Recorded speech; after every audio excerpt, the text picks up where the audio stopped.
Well, now the man charged for attacking an Alabama man in downtown Tucson with a hatchet is now facing murder charges after that victim passed away in the hospital last night.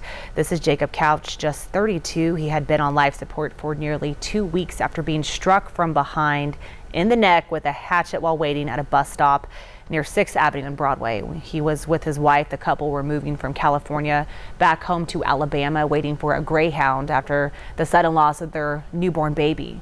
This morning, Daniel Michael, the man police arrested for the attack, appearing in court to receive the updated charges of first-degree murder. Take a listen.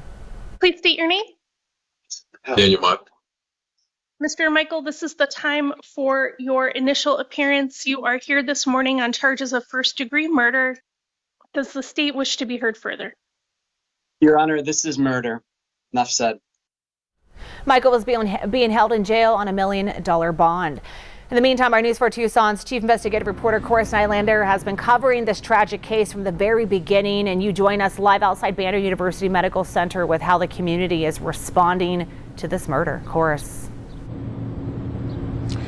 Yeah, well, Monica, it goes without saying this is just absolutely heartbreaking for Jacob Couch's family. It's clear his death has left a large impact across our entire community here in Tucson, especially for an army of residents that really stepped in to try and support his family as he was here on life support. Now they're keeping that spirit, focusing on supporting the family as they start grieving.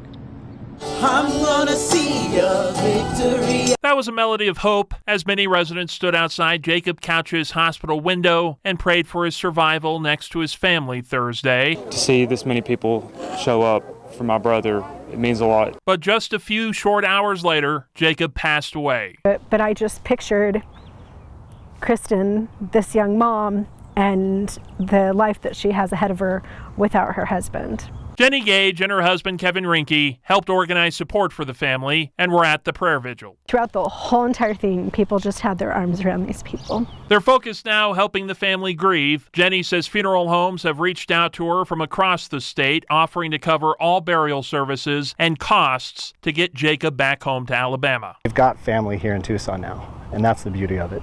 We reached out to Jacob's family. They weren't ready to do an interview at this time, but here's how Jacob's wife, Kristen, and his little brother, Luke, described him just a few days before he passed away. Jacob was a kind person with a good heart, and he cared about people. Had the greatest heart. He was the best big brother, the best protector. Luke says he wants swift justice for his brother, making sure the suspect, Daniel Michael, stays behind bars. I don't want him to ever be able to do this again, and I don't want another family to ever have to go through what we've went through with my brother. And according to Tucson Police Department data, there were 16 homicides this time last year. As we stand here today now, after Jacob Couch's passing, there are 19. Many residents have been reaching out to me wanting and demanding action for Mayor Regina Romero to address the crime. I reached out to her requesting an interview today and comment on Couch's passing. A spokesperson for her told me she will not comment at this time because she does not want to jeopardize this investigation, even though my request was broader than that. You can count on us, so we are going to continue following this story as it continues to develop. We're live tonight outside Banner UMC. Corus Nylander, News 4 Tucson.